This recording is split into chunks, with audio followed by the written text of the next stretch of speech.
Our boy asks the horde of goblins if they are ready, as they charge at him with their weapons all at once. Our boy takes them one by one with his mace that is floating freely in air, and after he defeats tons of them, one of the goblins shoots an arrow at him from out of his line of sight, but our boy manages to deal with it with his club. Our boy, whose name is Ban Yu-won, is angry at them for shooting arrows without any warning after charging at him, while relying on sheer numbers, and tells them that if they think he came to the dungeon relying solely on this level of power, then they are mistaken. After that, Ban Yu-won tells his weapon, who goes by the name of Bang Manga, to transform, which causes the mace to transform into an automatic rifle and orders it to take down the horde of goblins that is charging at him. The scene then shifts to Ban Yu-won, who is 4 years old, and is reading the book in its original language, which surprises his mother, who then tells his father how genius their son is. Ban Yu-won then suddenly starts speaking English, which further surprises her mother, while his father is happy that his wife gave birth to a genius. However, they get surprised when Ban Yu-won suddenly starts talking in languages from countries he has never even been to, and even his father did not teach him these languages. As they are wondering about this, Ban Yu-won's grandfather enters the house, amazed that his grandson has inherited the bloodline of their ancestors, and he is happy that a child who will fulfill their family's long-cherished wish to reclaim the Tower of Babel has been born. Ban Yuan's mother realizes that Yuan's grandfather has again started talking about the lore of their ancestors and calls her little daughter Yumi, who is with Yuan's grandfather, towards her, while Yuan's father tells him that he should wash up first. Yuan's grandfather gets annoyed that his own family does not believe him and tells them that the Tower of Babel certainly exists. However, none of them pay any attention to his lore and instead ask their daughter if she had fun playing with her grandpa. Yuan's grandfather realizes that they have no intention of believing in him, so he takes Yuan's art book and colors from him and starts telling the story of his ancestors to our boy. Yuan's grandfather mentions that a long time ago, when chaos filled the whole world, the great ancestor of the Ban family possessed the ability to allow everyone to communicate. With that power, the ancestor of Ban family led the people and built a tower that would never collapse, and that tower is famously known as the Tower of Babel. Yuan's tiny brain translates the tower to building and asks his grandfather if their ancestor was the owner of a huge building, to which Yuan's grandfather, instead of answering his questions, tells our boy that their ancestor was the master of language, who was able to interpret and transform all languages, and as their descendants, they should never forget how great their ancestor was. However, Yuan keeps insisting to his grandfather to tell him the location of the building. Yuan's grandfather responds that he, too, is unsure of the location of the building, which dampens our boy's enthusiasm. However, he tells him that, while he is unsure of the location of the building, he is certain that their family will regain all of their power and glory once they find the Tower of Babel, which amazes little Yuan. Yuan remembers this vividly now that he is in university, and every time his grandfather told him stories about their ancestors, he hoped that his extraordinary linguistic talent would help fulfill their family's long-held wish. However, his ability far exceeded that expectation. The scene then shifts to Yuan, who is now a university applicant and is looking at his score to see if he passed the university test. Yuan believes that, judging by the score, he would be able to easily score the seat in the political and diplomacy department of the university, but he does not understand the reason for the delay in results. As he is waiting, he notices that the screen of his laptop starts glitching and a weird blue glass screen with twisted writing appears on his laptop. Our boy has never seen that script, but somehow he is able to read that the message is from the best academy in the alternate dimension, and it is congratulating our boy on passing the document screening. Yuan does not understand how he is able to read that language. However, the message does not stop here, and it tells Yuan that he is being summoned to the practical evaluation value, where he will become a prospective student if he passes the test. Yuan wonders if his sister Ban Yumi is playing prank on him, so Yuan says that he would let it slide if she comes out now and apologize. But as he is finding the person behind the prank, he notices that the weird blue screen is gone, as he can finally see the acceptance letter from the university he applied to. Yuan concludes that maybe he was seeing things because he was too nervous about the admission in university. However, as he is thinking about it, Yuan gets summoned to the practical evaluation value. In the meantime, Ban Yumi enters his room to ask Yuan whether he got admitted to the university. However, she gets surprised when she sees his brother suddenly disappear in front of her. Ban Yuan gets summoned to the practical evaluation value, where the special practical evaluation for candidates from lower dimensions is being commenced. Yuan cannot believe that he really got summoned, which makes him wonder if it is an illusion or a game, but soon realizes that it might not be the case because his head hurts seriously. The system tells Yuan to defeat the goblins and destroy the dungeon core. However, Yuan does not understand anything about the special exam, as he does not remember even applying to that institute and begs the system to send him back. As our boy is crying, two goblins appear right in front of him, as they can sense that their prey is here. Yuan wonders if the goblins are talking about him, and gets surprised when he realizes that he can even understand what the goblins are saying. Yuan wonders if he really has to defeat the goblins and destroy the dungeon to be able to get out of here, because it feels like something out of a game or a novel. But with the pain in his head and the sense of reality in this place, it feels too real, even though he cannot understand what is going on. Yuan is confused as to how he would be able to defeat huge goblins, as modern people cannot be even sure of beating a chihuahua. But as he is thinking, one of the goblins strikes his club right near our boy, which shocks Yu-won, as he wonders if the goblin is able to see him. However, after seeing the high goblin swing his club a few more times like an idiot, Yu-won concludes that the goblin is indeed can't see. Yu-won decides that he should not get panicked and starts to stand up as slow as he can, but he mistakenly makes a light noise while standing up, which is enough for the goblins to know where Yu-won is, as in the very next moment, the goblin jumps at Yu-won, attacking him with his club, but Yu-won somehow dodges the goblin's strike. The goblin mentions to the other goblin that the sound came from here, and he is sure that someone is here, so they should not let it escape. Yu-won tries his best to calm himself down and realizes that these goblins can't see him, and they seems to hunt by cornering their prey while talking to each other, as they are quite sensitive to sounds and movements, which means that no matter how well our boy tries to hide, they will eventually catch him. Yu-won thinks that he should start thinking a way out of this mess in case he wants to live and decides to use the habits of the goblins against them. Our boy throws 2 stones in front of him, which alerts the goblins, causing them to rush towards the source sound. But as they are busy finding the source of the sound, Yu-won throws a huge stone towards the goblin, which hits on his head, giving him the idea that his prey is behind. The goblin hurls his club behind him, oblivious of the fact that goblin was following him, and hits the face of the goblin that was behind him. Yu-won utilizes this opportunity and shouts at the goblin in their own language that the prey is resisting, which causes the goblin to strike at the other goblin. The attack was strong enough to take down the high goblin. However, it ends up falling upon the goblin, which renders goblin immobile. Yu-won, who is watching this situation, notices that there is a club lying beside the goblin, so he picks it up and stands in front of the goblin, telling him that he should have seen this coming since the goblin tried to kill him. Our boy hesitates a bit before attacking. However, he tells himself to not hesitate, because if he hesitates for even a bit, he would not be able to even finish off this creature, and he would lose his chance of getting out of here forever. Yu-won takes down the goblin, and our boy realizes that he has somehow managed to survive for now. However, as he is standing there, shiny runes flow out of the bodies of goblins, and the system congratulates our boy on his first successful hunt in a dungeon, rewarding him with the power of the higher dimension, which ends up amazing our boy beyond belief. A yellow light completely engulfs our boy, and the system mentions that the power of the Babylonian code has been unlocked, which will be displayed using ideograms, which is a language our boy is familiar with. The system then informs Yu-won that the Chinese characters have been registered, which convey meanings directly through their form, phonetic characters that represent sound. The system goes on to say that 2 common concepts of demon and life were seized from the 2 goblins that Yu-won just killed, while other concepts are too complex or insignificant for the holder's current level to absorb. Our boy is shocked to find out that his ability is not just about language, but he can also extract different concepts from things. The system absorbs 0.2 demon points from the goblins and informs Yu-won that demons are inherently a concept that humans cannot possess, so it is recommended to store or separate this in the Babylonian code and apply it to other objects. After realizing that he is able to either keep or apply the concept, our boy grabs the concept of life and decides to try it on himself, which ends up increasing his life from 10 to 10.4 points. The system informs Yu-won that his overall abilities and potential are enhanced, which is something Yu-won can experience right away as he realizes that he is feeling more confident than before. Yu-won power also absorbs 0.2 points of the concept, which makes Yu-won's body quite healthier as it increases his strength. Yu-won gets Super C when he realizes that it is not just a feeling. Rather, his grip strength, leg strength, skin, and many other body parts have improved, and he feels a lot stronger than before. Yu-won finds out that the reason he was able to achieve that was because he absorbed different concepts from the goblins and understood them. As he is getting amazed over his new strength, Yu-won realizes that the goblins that had their abilities absorbed disappeared, and all that is left are 2 clubs, which makes our boy conclude that if the act of applying concepts works not just on his own self but also on other objects, then he might be able to clear this dungeon and go back home. Yu-won decides to utilize the concept of demon onto the club, which he is going to use as a weapon, and stands up to kill all the goblins. The scene then shifts to the Yu-won who is standing in front of the dungeon core, after defeating the horde of goblins with his newly founded powers. Yu-won finally manages to destroy the dungeon core, after which the system congratulates him for passing the practical test of the lower dimension special examination, which makes our boy wonder if he is finally allowed to go home. But he was not sent to his home. Rather, the system transferred our boy to the dormitory. Yu-won was transferred to Union Academy, which was located in a world Yu-won had never seen before. The system once again congratulates Yu-won on passing the practical exam and becoming a provisional student, after which the system tells Yu-won to wear the assigned uniform neatly and attend the interview. Yu-won gets shocked after he hears the mention of interview, but he cries at his fate when the system tells him to wear the proud uniform of Union Academy, as he wants to enjoy his freshman days.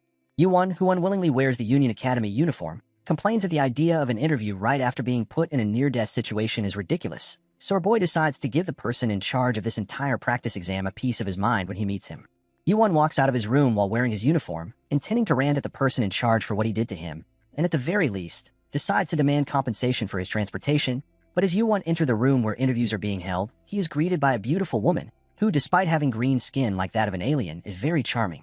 The beautiful woman introduces herself as Yamina, and tells Yuwon that she is the professor of magic combat at Union Academy. Yuwon forgets everything he wanted to rant about to the person in charge, and becomes timid in front of Yumina's beauty.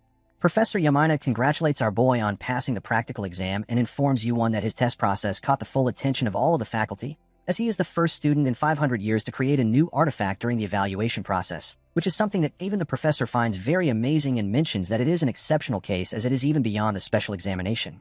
Yuwon does not care whether he is special or not, as he was brought here without knowing anything and almost died. Yuwon wonders if their way of thinking is different because they are from different worlds and decides to leave this strange school right after the interview ends. However, he changes his mind when he gazes at the tower from the window. Yuwon asks Professor Yamina about the name of the pillar, which surprises Yamina, because it is supposed to be a common knowledge, but soon remembers that the people from the lower dimensional worlds do not know anything about Union Academy or the pillar.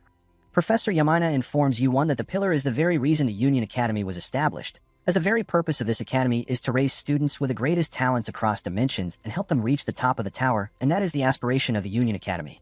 Professor Yamina informs Yuwon that the name of that pillar is the Tower of Babel, which is a dungeon among the dungeons and is the origin of all the mysteries and dangers in this world, which makes it the final hope that is shared by all the dimensions. Yuwon gets amazed to find out that the building he heard so much about is right in front of him, but he is a little bit surprised after finding out that it is a dungeon, which makes our boy wonder whether strange monsters have taken over the tower. However, he decides to not worry about it and decides to take back the glory of his family and his ancestors. At that very moment, our boy decided to enroll in Union Academy, and thanks to the special treatment from Professor Yamina, Yuwon was sent back home, where he gathered his whole family and explained everything that happened with him. Yuwon's grandfather was shocked to find out that his grandson finally found the Tower of Babel and praises him a lot. The scene then shifts to the lower dungeon of Union, where our boy is inside the Hobgoblin Cave, preparing for enrollment while massacring the hobgoblins present in the cave. Our boy is killing the goblins with his automatic rifle, which is possible because of his enhanced abilities, which he had limited only to language before, but now Yuwon's Babylonian code is completely different, and after killing many goblins, he has seized many concepts. Yuwon has managed to seize 3.4 points of the concept of demon, 6.8 points of the concept of life, and 0.57 of the concept of shooting. Yuwon is now able to verbalize, absorb, and manipulate the concepts of all objects, and when he defeats an enemy, he is able to recognize the concept he can recognize, and the more he acquires, the stronger he becomes. Yuwon imbued the concept that he obtained from his first dungeon inside the Blind Goblin Cave into a club and strengthened it into a weapon. Yuwon's current weapon is a club that is infused with ghostly energy and is the very first artifact that Yuwon created, which not only can reveal its true form at the owner's command, but can also transform and act freely, which makes it an autonomous artifact. Yuwon is very fond of his weapon, which he made by chance, and because of it, he was also able to get good evaluation results. After defeating all the dungeons, Yuwon decides to sort out the spoils by doing a code check. But as he is sorting out the spoils, he realizes that there is a soul concept, which is something he has never seen before even after gaining lots of concepts. As he is wondering, Yuwon's weapon starts acting weirdly, which makes Yuwon realize that he probably wants this concept. So he decides to give this new concept to his weapon along with some life, ghost, and spirit concept. Yuwon takes out the concepts and imbues them into his club, which starts a process where the combined concepts form a perfect harmony, which causes a transformation in Yuwon's artifact. The system mentions that combination of 2.5 points of the concept of ghost and 4 points of the concept of beast creates a perfect synergy that results in a fusion that goes far beyond the current depth. Yuwon is shocked at the mention of the concept of beast and wonders if one of the concepts that he had left alone suddenly fused.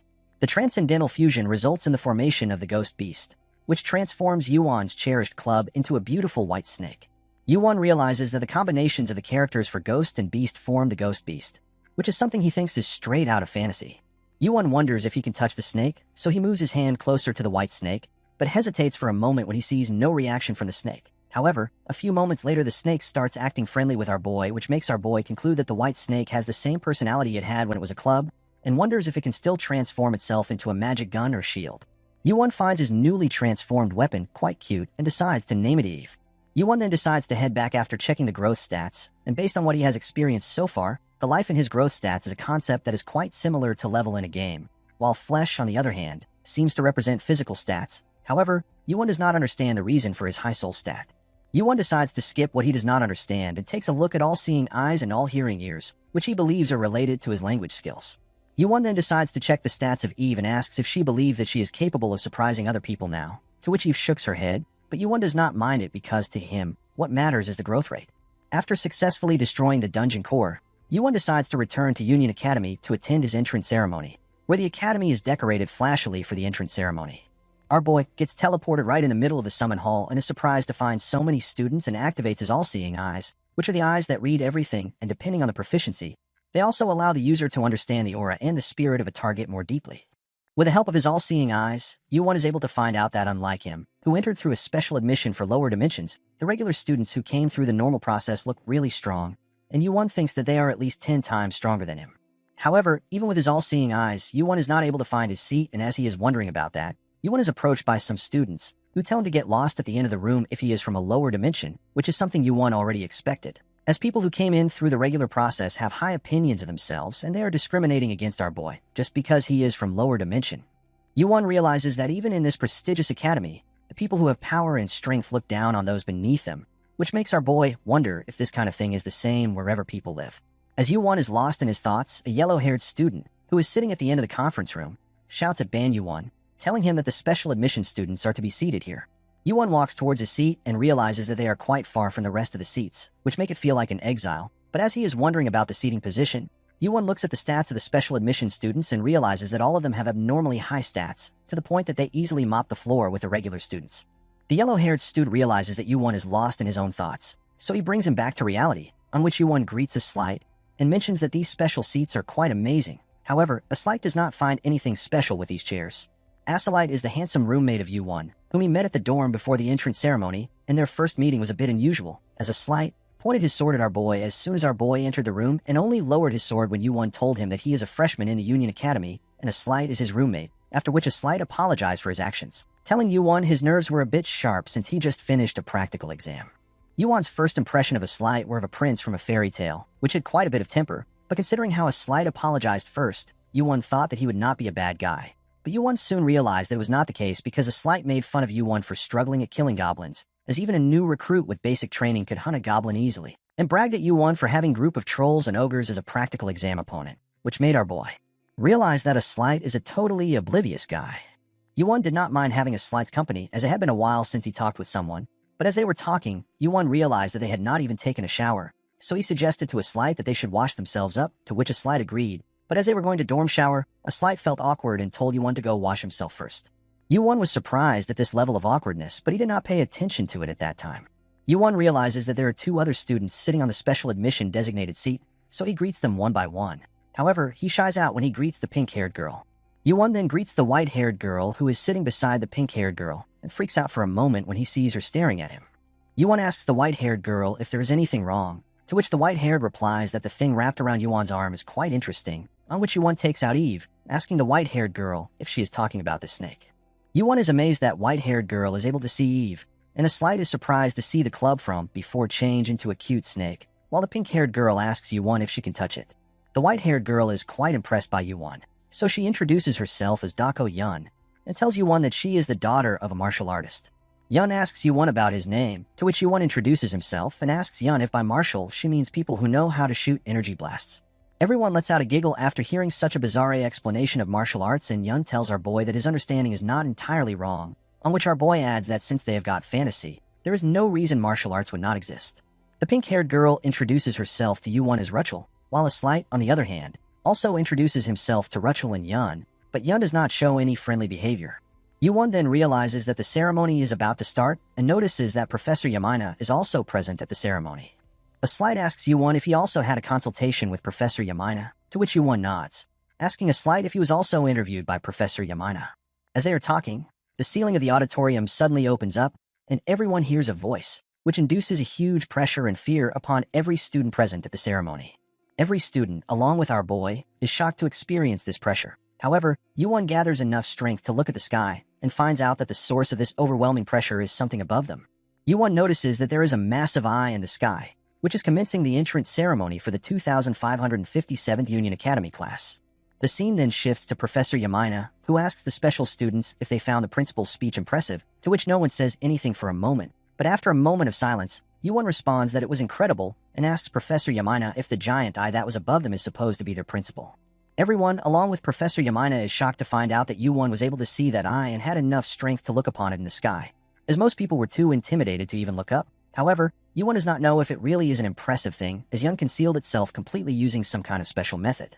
To make sure he does not get any attention, Yuan changes his narrative, telling everyone that it felt like a giant I was watching them. However, Professor Yamina does not pay any attention to that, telling Yuan that the being he saw was indeed the principal of this academy. And they would probably not see him again unless they achieve something special or cause an incident, but Professor Yamina feels that Yuan might end up getting a private meeting with the principal. However, Yuan believes that instead of a blessing, it looks more like a curse. Professor Yamina tells Yuan that it is not like that, as the achievements of the students are also her achievements as their professor, and tells everyone to work hard. A Slight gets surprised after hearing this and asks Professor Yamina if she is going to be in charge of them, to which Professor Yamina nods, and formally introduces herself to the special students, informing them that she has been assigned as the homeroom professor for Class 11, which is the class for special admissions, telling them to work hard for the next 5 years. A Slight asks the reason for Professor Yamina's being assigned as their homeroom teacher, because usually the lower-tier special admissions students are assigned to associate professors, to which Professor Yamina responds that it is true. However, the students of this year are so special that she was given the responsibility. Professor Yamina finds these 4 students really special and thinks that it is quite strange that only they were selected. After that, Professor Yamina advises them to be very careful of the hostility and the jealousy of the regular students, which ends up alerting our boy, as he realizes that the jealousy and hostility being mentioned by Professor Yamina is not just academic competition, but rather it refers to physical confrontations and fights between the regular students and special students, as matters outside of the internal competition protected by the school rules are things even professors are not able to interfere with. Yuan thinks that if one wants to grow by fighting with other students, then they will have to be strong enough to ignore the hostility and jealousy. Professor Yamina also advises the 4 of them to stick with each other, as 4 of them are very rare special admission students, and further adds that 4 of them are also party members that will climb the tower together until graduation. After explaining important things to them, Professor Yamina believes that this much of a heavy talk would be enough for now, and informs them that the Academy has prepared a small gift for all of them. Professor Yamina snaps her finger and vanishes from the room, telling the special students that she will explain further rules and details after they have received this artifact in front of them. All of them have received a pendant, which will act as their student ID, through which they can identify themselves and access all the facilities on the campus. Moreover, with the help of this pendant, they can even teleport anywhere within the Union realm. The teleport spell is Professor Yamina is beautiful, and as a Slight says that they are teleported out in the Academy grounds, and then they return to Academy after Rutschel chants the teleport spell. The special students find it quite weird, but a Slight mentions that they have to take good care of this pendant whether they like it or not, because they will need this pendant to keep the student ID with them if they want to enter the tower. As they are discussing this, Rutschel mentions that she does not understand the reason Yuan was left behind alone. Yun responds to Rutschel that it might be even the principal noticed something special about Yuan, that is why he called Professor Yamina despite knowing that they were about to have a tea party with Professor Yamina, because out of all the students, Yuan was the only one who was able to look directly at the principal. The scene then shifts to the principal room, where Yuan is sitting in front of a puppet of principal and is scared to the point that he is trembling. Yuan does not understand the reason he is having a private meeting with the principal on the very first day, even though he did not cause any trouble. Yuan is keeping his head on the ground because of how scared he is of the principal. However, Principal assures him that it is fine to look directly at him as his true form is not here. Yuan slowly looks at the puppet that is right in front of him and asks the puppet if he should address him as principal or chancellor, to which the puppet responds that Yuan can address him as master. The master then tells Yuan that he normally does not interfere with the growth of students, which means that if they are weak, he leaves them weak, and if they are strong, then he leaves them strong. Moreover, he also does not care if they die in the tower or survive to seize power and glory, as he only has one goal, which is to witness with his very own eyes the one who reaches the end of the tower, making everything other than the tower meaningless to him. The master informs Yuan that the reason he has called him is for that very purpose. Yuan is amazed at the ambition of the master and thinks that from the time of his ancestors up until Yuan, the Ban family has been determined to reclaim the tower along with all the power and glory it offers, and the very reason Yuan is ready to risk his life is to reclaim the tower, but he wants to know what does tower means to the chancellor and other hundreds and thousands of students. Yuan wants to know the reason everyone comes all the way to this dimension to climb the tower, so he asks the master about the reality of the tower, to which the master responds that the tower is the path to the divine, and it is a sort of trial that leads to the divine. Yuan wonders if by divine the principle means what different tribes of the Amazon believe, and thinks that it is far more complicated than he thought it would be. The master then continues from before, telling Yuan that even though he does not interfere with the hardships of the students, he is willing to make an exception this time exclusively for Yuan, solely because he sees a huge potential in Yuan, which he has not seen in anyone before him, so he uses his authority to make some arrangements to help Yuan climb the tower. The master's magic reacts with the pendant Yuan was wearing, after which the master informs Yuan that he has expanded his exploration privileges outside the academy, which means that Yuan can now travel to any dungeon, and with this, He hopes that Yuwon will make sure to hone his skills before climbing the tower. Yuwon asks if by outside, the master means dungeons that are outside the academy, to which the master nods and starts teleporting Yuwon out of his office, instructing him to improve his skills before he tries to climb the tower, and tells Yuwon that if he finds Yuwon's progress to be remarkable, he will unlock the next privilege for our boy. Before Yuwon gets completely teleported out of his office, he asks the master about the next privilege, to which the master responds that he would grant Yuwon the solo exploration of the tower and tells our boy that he looks forward to their meeting. Yuwon gets teleported right in front of Professor Yamina, who asks Yuwon about his meeting with the principal and how it went. However, Yuwon gets surprised when he sees Professor Yamina right in front of her, so he steps back a bit. Professor Yamina then asks Yuwon if the master is strange for always dismissing his visitors like that, even though he was waiting specifically for Yuwon from the start, to which Yuwon nods. Professor Yamina takes a look at Yuwon's pendant as she is amazed to find out that Yuwon was granted the permission to leave the academy, to which Yuwon asks Professor Yuwon if it is really a big deal, because the reason Master gave these privileges to him is so that Yuwon can improve quickly, to which Professor Yuwon responds that it is a very big deal, as Yuwon can not only freely explore the dungeons outside the tower but also can visit external cities at will, which means that our boy would be able to get a lot more experience and preparation than others, not to mention that it is unprecedented to give such privileges to irregular students. Our boy is relieved after hearing this because to him it felt like the master was telling him to take supplementary classes because he was too weak and had abilities that do not have any worth. Professor Yamina tells Yuwon that she is envious of him because usually, even professors are too busy to leave the academy at this time, which surprises Yuwon, while Professor Yamina adds that since Union is an academy, everything inside it is designed with the students in mind, which can be quite inconvenient for professors. The professor again mentions that Yuwon would be able to explore dungeons and visit external cities in his spare time. Moreover, Yuwon would also be able to stroll around shops, which is something Professor Yamina is not able to do, as she is a full professor. Professor Yamina expresses her envy at our boy, telling him that he would also be able to enjoy snacks as much as he wants, and also recommends our boy visit the external city known as Ronica, as there is a spring temple in that city which is absolutely amazing. Yuwon gets confused by the sudden mention of various things and asks Professor Yamina if she wants something from that city. The scene then shifts to outside of Union Academy where Yuwon is exploring different areas outside the Union Academy, and Professor Yamina has requested him to bring her 2 bottles of honeymoon wine which is made by the temple priest, as it is truly fantastic and quite famous for its sweet fruity aroma, rich bubbles, and lingering aftertaste, while Yuwon, on the other hand, finds it weird that a professor is asking a student to run an errand. However, our boy is grateful that he got an inventory in advance. As he is going through his inventory, Yuwon notices that there is a bag which his grandpa gave when he briefly stopped at his home before enrolling. When Yuwon was getting prepared to leave for Union Academy after his brief stop, his grandpa brought to him a bag and told him to open it, allowing him to take as much as he wanted. Yuwon asked his grandpa about the item in the bag, to which his grandpa responded that Yuwon can see it for himself. Yuwon was surprised to find dozens of pure gold ingots shining at him when he opened the bag, so he asked his grandpa if he is really allowed to take these, to which his grandpa responded that there is no problem, as these are the legacies of their ancestors who devoted themselves to finding the Tower of Babel, so Yuwon is allowed to use all these gold ingots freely. Yuwon thanked his grandfather for this useful gift. However, our boy found it quite hard to carry around because of how heavy it was, which irritated his grandpa, as he did not expect his grandson to be this weak. However, Yuwon does not have to worry about that now that he has his own inventory, which has made things super convenient for him as all of his gold fits there perfectly. Our boy decides to take a few chunks of gold for his journey, since his grandfather said that gold is valuable everywhere in this world, and after making sure he has everything, Yuwon decides to set foot into a new world. As our boy walks into the city of Ronica, he realizes that even though it is another dimension, the cityscape looks quite similar. However, he soon changes his opinion when he sees flying bikes above him, which makes him wonder about their mechanism.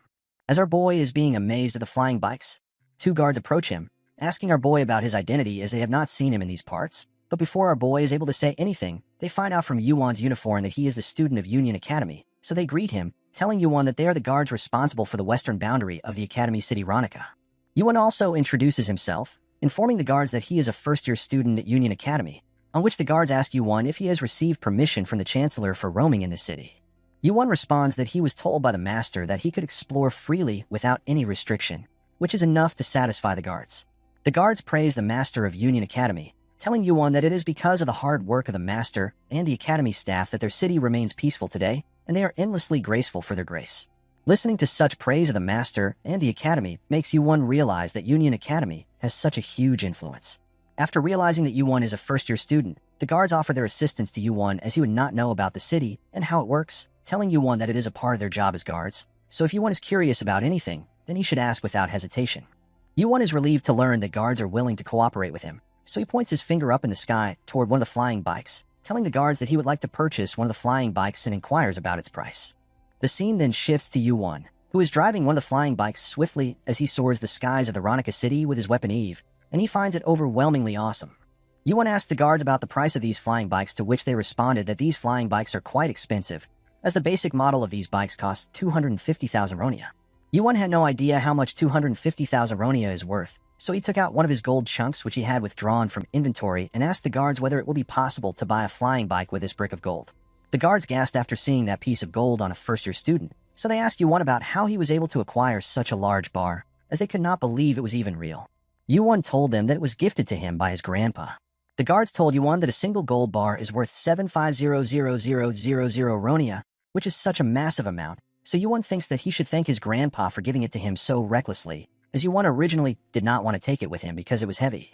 As he is flying through the air, his weapon Eve suddenly shows herself, and our boy asks her opinion regarding this new flying bike which has been infused with Yo and Gue that has turned it into a living artifact with a will just like Eve. Ban Yu-won informs Eve that the name of the flying bike is Lilith and wishes for both of them to get along. In such a short amount of time, Yu-won managed to get the liquor for Professor Yamina, along with creating Eve's little sibling, and the only thing left to do is to head back to Union Academy on his new ride.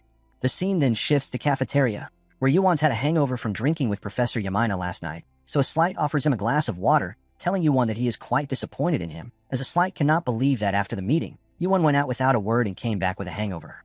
Yu-won apologizes to a Slight, telling him that Professor Yamina insisted on drinking with her until the sunset, and their faces both turned red, not to mention that it was Yu-won's first time drinking wine, while Rachel, on the other hand, not paying attention to the conversation that is going on, thinks that Yu-won smells like flour. A Slight mentions that if Yu-won had told me that he was with Professor Yamina earlier, then a Slight would not have waited or worried for him. Yun notices that Yu-won is wearing a badge on his uniform, so she asks Yu-won if that badge is the sign of the representative role which he got in return for drinking with Professor, to which Yu-won responds that if one thinks of being something like class president, then it would be true. A Slight remarks that because Professor Yamina is in charge of them, they have no choice but to accept Yu-won as their representative. However, Yun responds that instead of Yu-won, she is more deserving of representing the special class because she is the strongest here, which Yun believes Yu-won would agree with. However, a Slight believes that it is a strange way to put it since they are supposed to be equal comrades, but they need to clear something up regarding what Yun just said about being the strongest here, and mentions that the attitude of acting like one is the best is not good for their future tower climbing. Moreover, a Slight adds that he also does not agree with Yun being the strongest. Yun scoffs at a Slight's comments and mentions that it is ironic for the same person who asked the Professor Yamina yesterday about climbing the Tower of Babel alone to be talking about equal comrades, as there is not equality in that. Yu-won and Rachel both remember that a Slight said something like that, so they both give him a stare, as if he is the culprit. However, a Slight assures them that it was just out of curiosity, and it is not that he does not want to party with them.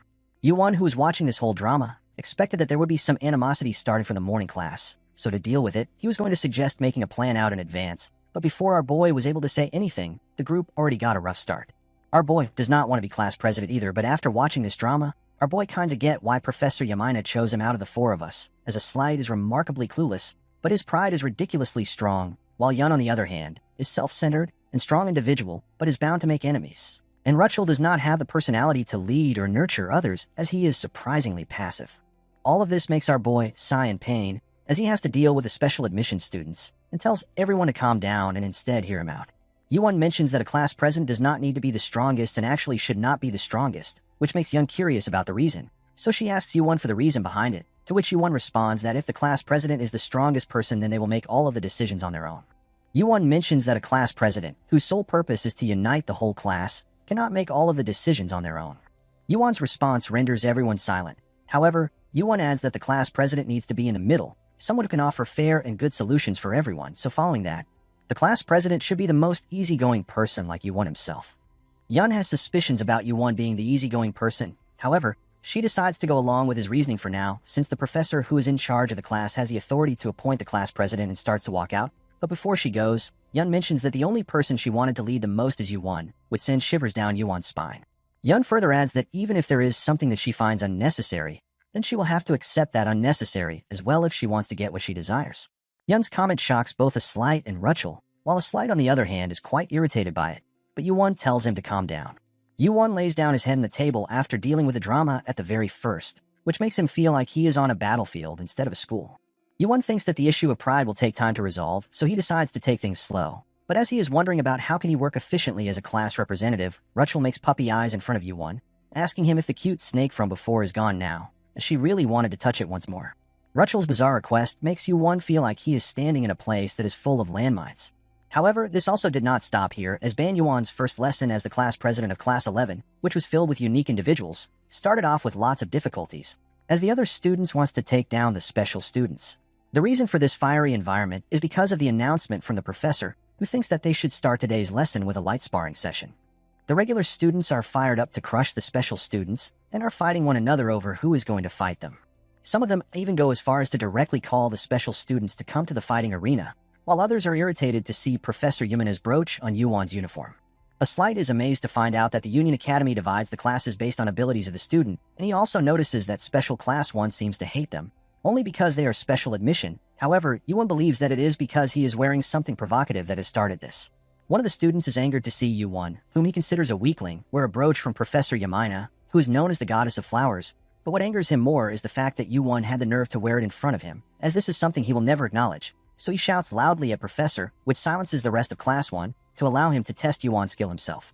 The professor accepts his proposal and tells Yuwon to step up, as he would be sparring with Erecto, the student who is furious at him. The scene shifts to Professor Yamina, who is observing the special admission students in their recent class. She is surprised to discover that her students are having a joint session with Special Class 1 on their very first day.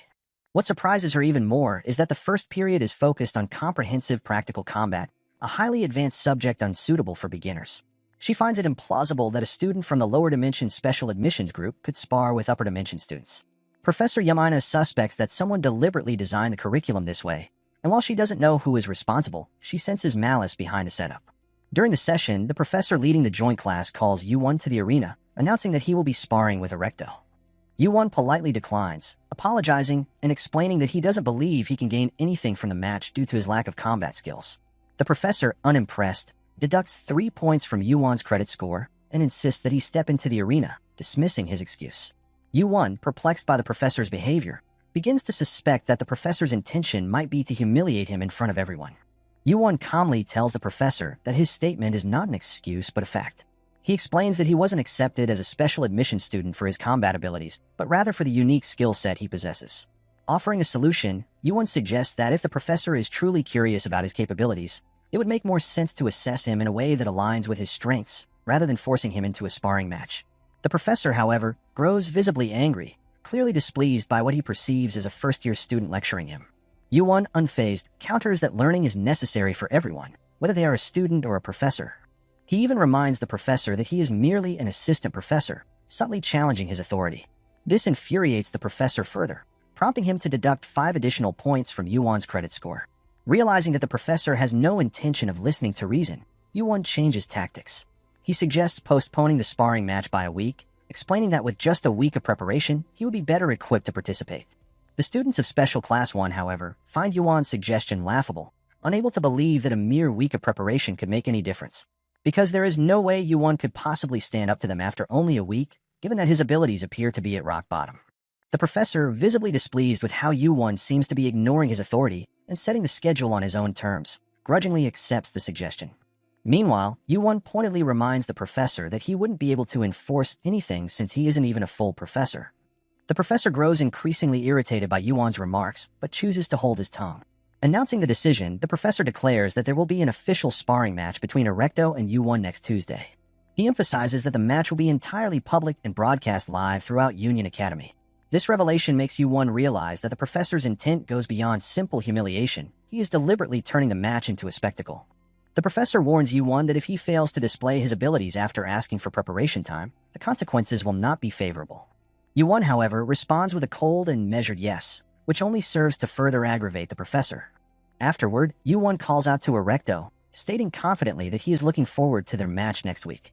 Erecto, however, does not offer a polite response, his demeanor cold and dismissive, as he finds Yuwon annoying for wearing the brooch from Professor Yamina. However, Yuwon wasn't expecting a polite response from Erecto. His intention in calling him out wasn't to engage in banter, but to use his eyes of infinite reading to confirm Erecto's stats. This unique ability allows Yuwon to read everything about a target, and depending on his proficiency, it offers deeper insights into the target's aura and spirit. Yuwon quickly discovers that Erecto's life force and physical stats are absurdly high, as expected from a student of the special class. Erecto's life force is 5 times greater than Yuan's, and his body is 10 times stronger. Despite this overwhelming difference, Yuan observes that Erecto is still nowhere near the level of Rachel and Aslight. He realizes that to climb the tower alongside his classmates, he must at least surpass Erecto's current level. As Yuan returns to his classmates, he notices that both Rachel and Aslight appear unusually gloomy. Wondering if they are worried about him, he's about to ask when he suddenly hears Yun challenging the students of Special Class 1 to a fight. Unlike Yuan, Yun specializes in combat and boldly announces that anyone curious about the skills of special admission students is welcome to step up and face her, as she is more than willing to accept a sparring challenge. However, the entire class remains silent. Even Yuan cannot fully grasp the extent of Yun's strength, and it is clear that the students in Class 1 can sense her overwhelming aura. To provoke them further, Yun offers to provide a handicap if they lack confidence and specifically taunts Erecto, believing he is not the type to hold back. Yuan, observing the situation, thinks Erecto must be terrified. Being challenged by someone like Yun is entirely unexpected, and everyone knows that if Erecto were to face her, he would likely be left so injured that recovering in a week would be nearly impossible. Though this situation is none of Yuan's concern, he decides to intervene. He asks Yun not to fight Erecto, reminding her that he has a sparring match scheduled with Erecto next week. Yuan adds that if Yun truly wants to fight him, she should wait for her turn. Yun, slightly taken aback, asks if Yuan is sure about this. Yuan firmly responds that he needs to prove his worth with his own abilities and sincerely thanks her for checking on him. This unexpected display of confidence surprises Yun. She had assumed Yuan relied solely on tricks, but his resolute stance challenges her perception of him. Yun decides to let Yuan handle things his own way and, instead of focusing on Erecto, redirects her challenge to the rest of Special Class 1.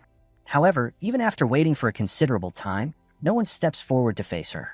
Disappointed, Yun remarks on the cowardice of Special Class 1, pointing out that moments ago, they were all loudly boasting, but now faced with a genuine threat, they are practically groveling on the ground. Letting out a frustrated sigh, she begins to walk out of the fighting arena, her actions clearly irritating many of the students in Special Class 1. As she exits, a blonde-haired student finally speaks up. The student sneers at Yun, looking down on her with disdain. He comments that it's always the weak and foolish who band together in packs, growling and pretending to protect their little groups, a sight he finds both pathetic and amusing. Yuan finds the blonde-haired student strikingly different from the rest of the special class. Even among this elite group, the student seems to be operating on an entirely different level. A slide explains to Yuan that the student is Ortima, the ruler of the Kedius dimension. However, Yuan has no knowledge of either Kedius or Ortima, which surprises a slide. A slide elaborates that outside of the Union, there are 10 dimensions with the highest hierarchies, and Ortima belongs to a ruling family that governs one of them. This revelation means Ortima hails from one of the top 10 most powerful families across all dimensions. Ortima descends the stairs with an air of authority, eventually stepping into the arena and signaling the professor to record the fight. The professor retrieves a recording device, catching Rachel's attention. Curious, she asks about the device in the professor's hand. A slight speculates that the recording might be intended for a public video, possibly to share the events of the fight on the intranet. However, a slight admits he has no idea what sharing or intranet actually means. Recognizing the concept, Yuan realizes it parallels something from his own world. He explains to a slight that an intranet is a network established by companies or educational institutions for the purpose of exchanging information. A slight is curious about how Yuan, who comes from a lower dimension that didn't even know about the Union, has knowledge of concepts like the intranet and sharing. He asks our boy about it, to which Yuan explains that things in his dimension were beginning to develop in that direction. With that, Yuan proceeds to locate the school intranet. While exploring, Rachel points out a live channel to Yuan that features videos of their classes. Intrigued, Yuan clicks on it, only to discover that the fight between Yun and Ortima is being broadcast live. This realization makes Yuan suspect that their professor is attempting to publicly embarrass them. However, Yuan doubts the situation will unfold as the professor expects. The scene shifts to Yun and Ortima, who are preparing to fight. Yun, after dismissively calling Ortima a novice, gives him the chance to make the first move. This infuriates Ortima, who decides to put an end to what he perceives as Yun's arrogance. Ortima straightens his arm and commands Yun to kneel as he unleashes his attack. The ability exerts massive pressure across the entire class, surprising Yuan. Unlike the power he controls, Ortima's ability feels like water flowing from a high place to a low one, or like the sensation of being unable to breathe without air.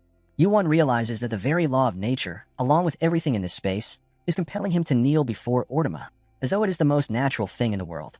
He remarks that Ortima's power feels like a distortion of natural law, a revelation that surprises a slight. Yu-won was able to deduce the principle behind Ortama's ability after experiencing it only once. As the class struggles under the pressure of Ortama's power, Rachel suddenly begins acting strangely. Her attention is fixated on Yun, who is slowly starting to unleash her own power. With seemingly minimal effort, Yun uses her ability to effortlessly neutralize Ortama's attack, leaving Yu-won astonished. He marvels at how Yun was able to completely extinguish her opponent's energy merely by raising her own. Ortama, amazed by Yun's display of power, grudgingly acknowledges her strength. However, Yun dismisses his abilities, comparing them to his two horns and calling them equally ridiculous. She goes on to express her disappointment, saying that if this is all Ortama is capable of, he has nothing to offer. Enraged, Ortama declares that he has far more power to show and begins to unleash his next ability. But before he can complete the move, Yun closes the distance and lands a powerful kick to Ortama's stomach, interrupting him mid-action. Yun tells Ortama there is no way she will let him repeat the same attack twice, especially since it's an obvious move that grows stronger as the opponent gets closer. Despite her swift action, Ortama manages to block Yun's attack using both hands, though it's clear he finds the situation unpleasant. Without missing a beat, Yun swiftly moves behind Ortama, taunting him with a sharp remark. If someone lacks brains, their body must work harder. Provoked, Ortama swings his arm in an attempt to punch Yun. However, she easily dodges by crouching, having anticipated his stiff and clumsy movements. Yun is incredulous at Ortama's failure to understand such a simple mistake, remarking that it seems she has to spoon-feed him everything. She follows up with a kick to Ortama's face, further enraging him. Ortama retaliates by trying to land another punch. Yun evades by jumping, using the opportunity to reposition herself and take a more strategic stance. A slight watches in disbelief as Yun completely overwhelms Ortama, the ruler of Kidius. Meanwhile, Yu-won observes the situation with sharp insight. He comments that Ortama relies heavily on suppressing his opponent's movements and defeating them using his distortion of natural law. This time, however, his usual method is proving ineffective against Yun. Ortama finds himself completely overwhelmed by Yun as she continues to land strike after strike on his face, giving him no opportunity to recover. Yu-won observes the fight, noting that while Ortama possesses immense power and exceptional physical abilities, it's evident he has never truly trained his body for combat. This insight surprises Slight, who realizes just how unique Yu-won and Yun are as special admissions students from the lower dimension. Yun is holding her own against Ortama, while Yu-won has managed to analyze and grasp the principles behind both their abilities. Slight, struggling to comprehend what he's witnessing, is left in awe. Ortama, however, grows increasingly frustrated, feeling insulted that someone from a lower dimension like Yun could challenge him so effectively. While voicing his indignation, Ortama is interrupted when Yun lands another powerful punch to his face. Enraged, Ortama tries to smash Yun into the ground with all his might. However, Yun anticipates his move and swiftly dodges by jumping to the side. Ortama, now utterly humiliated, becomes consumed with anger. His frustration reaches its peak, and he decides to unleash his full power to take down Yun. With tension mounting, Yun and Ortama charge at each other. However, just as their attacks are about to collide, Professor Yamina intervenes, stopping the fight with a single clap. To everyone's surprise, the entire area transforms into a tranquil field filled with vibrant flowers and a mesmerizing scent that engulfs the surroundings. The sudden change leaves both Yun and Ortama astonished. Professor Yamina addresses them sternly, explaining that at Union Academy, professors do not condone duel between students. She advises them to reserve their strength for challenges like the Tower of Babel. With a snap of her fingers, Professor Yamina undoes the transformed field, restoring everything to normal. Yu-won, watching from the sidelines, is stunned by the surreal sequence of events. He briefly wonders if it was a hallucination, but the lingering strong scent of flowers leaves him baffled. Ortama, still annoyed by his inability to defeat Yun, seethes with frustration. Yun, on the other hand, praises Professor Yamina for her impressive display of strength and control, acknowledging her as a formidable figure at the academy. Yun walks over to her classmates and asks Yu-won for his opinion on her fight. Our boy responds that the fight was incredible, and even watching it was immensely helpful for him. As he speaks, Rachel suddenly grabs him from behind, surprising Yu-won. He turns to ask Rachel if she is still scared of Yun. While encouraging her not to be afraid, Yu-won overhears Professor Yamina scolding Professor Farrell, the assistant professor, for poorly conducting the class. She reprimands him for attempting to pass off a sparring session as a proper class and for allowing it to escalate out of control while passively watching, despite knowing it was a major error. Professor Farrell apologizes, but Professor Yamina informs him that his actions cannot be resolved with simple apology and warns him to prepare for a fitting punishment. After addressing Farrell, Professor Yamina approaches Yu-won and adjusts the brooch she had given him, reminding our boy that, as class president, maintaining dignity is of utmost importance. Yu-won is reminded by Professor Yamina that as class president, he must not wear his badge upside down. After ensuring all immediate issues are addressed, Professor Yamina leaves the class with Professor Farrell. However, her act of adjusting Yu-won's brooch inadvertently stirs another problem, as it incites anger among the students of Special Class 1. They cannot believe that someone they perceive as a weakling, like Yu-won, would receive such attention and privilege. The scene then shifts to the cafeteria, where Yu-won is seated with his classmates, checking the school's reactions following Yun's recent fight with Ortama, the ruler of the Kedius dimension. Before watching the fight, most students were shocked to hear that Yun, someone from a lower dimension, had completely overwhelmed Ortama, a feat they found difficult to comprehend. Some students initially defended Ortama, considering him the top student of the year, but after witnessing the fight, they not only became fans of Yun but also withdrew their support for Ortama. Additionally, the students observed how Yu-won skillfully negotiated with Professor Farrell using sharp words, earning him the nickname Bargaining Master and gaining him newfound admiration, with many becoming fond of our boy. However, this fondness for Yu-won does not last long when students see Professor Yamina appear out of nowhere to adjust his brooch, an act that irritates many of them. Yu-won, unfazed, tells his classmates that the whole world is talking about them.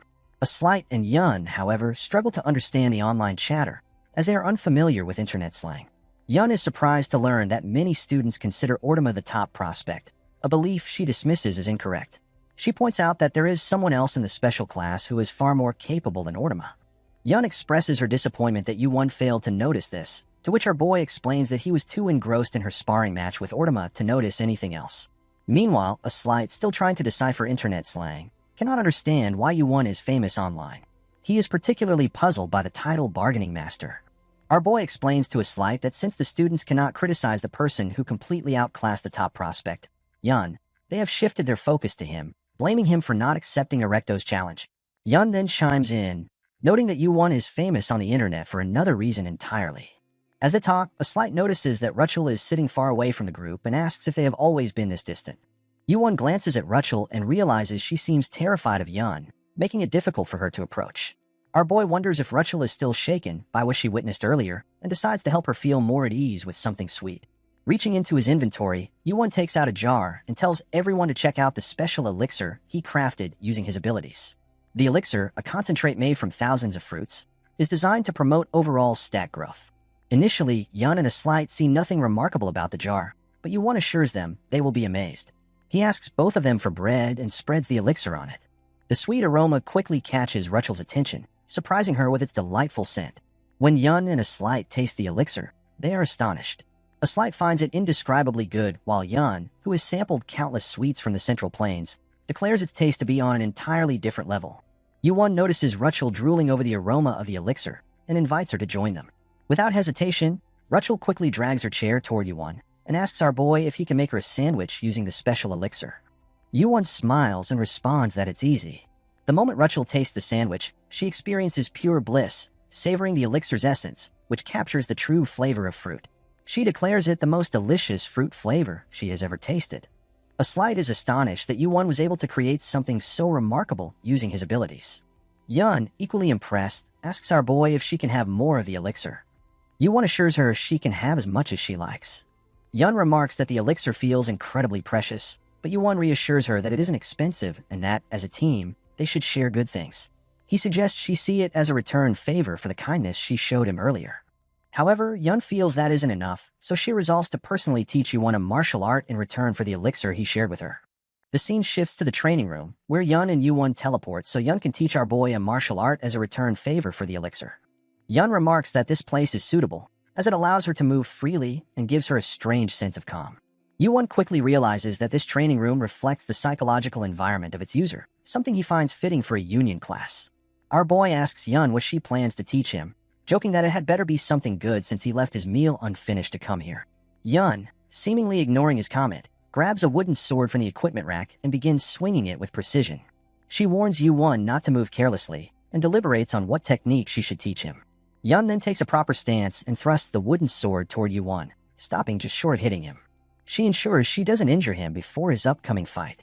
The thrust is executed so flawlessly, with neither hesitation nor doubt, that it is hard to believe such a piercing strike was performed by a human. In that brief moment, Yu-won experiences a revelation and discovers a new concept, insight.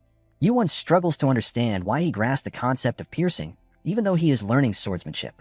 Noticing that Yu-won seems lost in thought, Yun tells him to focus and pay attention. She explains that a thrust does not exist in just one form. Yun informs our boy that a thrust can be executed with a sword, elbow, leg, or even an ankle, and what she is currently demonstrating is the most basic and fundamental meaning of a thrust. She further elaborates that a thrust is defined not only by the number of times it is performed, but also by the angle and, most importantly, the force or aura behind it. Yun mentions that while there are countless variations of thrusts, the ones she has shown Yu-won are the ultimate basics. Yu-won is amazed by Yun's clear and insightful explanation. He realizes that her mastery of a single concept to its utmost depth feels far more profound than combining several concepts together. To our boy, this refinement epitomizes the essence of thrust, as demonstrated by Yun. When Yun asks him to try it himself, Yu-won agrees, warning her to bear with him since it will likely be a clumsy imitation. Yun remarks that if Yu-won were able to perfectly replicate her thrust on the first try, it would render the years she spent mastering it meaningless. However, before she can finish her thought, Yu-won flawlessly executes a thrust, leaving Yun shocked. It is nearly impossible to grasp the concept so quickly after seeing it just once. Despite his success, Yu-won feels that he still hasn't fully replicated it. He attributes this to his prior habit of focusing too much on mixing concepts, as our boy believed he could only strengthen them by combining or adding elements. Now, Yu-won realizes he was mistaken. True strength lies in refining what he already possesses. He continues to ponder why he received the character for penetration when there are many other characters related to thrusting, as a deadly move that must pierce its target without fail. Exhausted from practicing, Yu-won finally hears Yun telling him to stop. She advises him not to push himself too hard from the very beginning, encouraging him to take it slow for better results. Yun advises Yu-won to remember what she showed him earlier and suggests he try it again later in a larger space or against an opponent he can truly fight. As Yu-won sits there exhausted, he suddenly receives a flurry of system messages, startling him. He discovers that his stats have increased significantly, merely from practicing sword swings. The system reveals that Yu-won has understood and internalized the concept of martial arts, allowing him to incorporate swordsmanship as a subconcept of it. Additionally, our boy has grasped and internalized the concept of penetration, and he has also successfully observed and understood the concept of movement. This progress has raised the depth of his eyes of infinite reading to 110.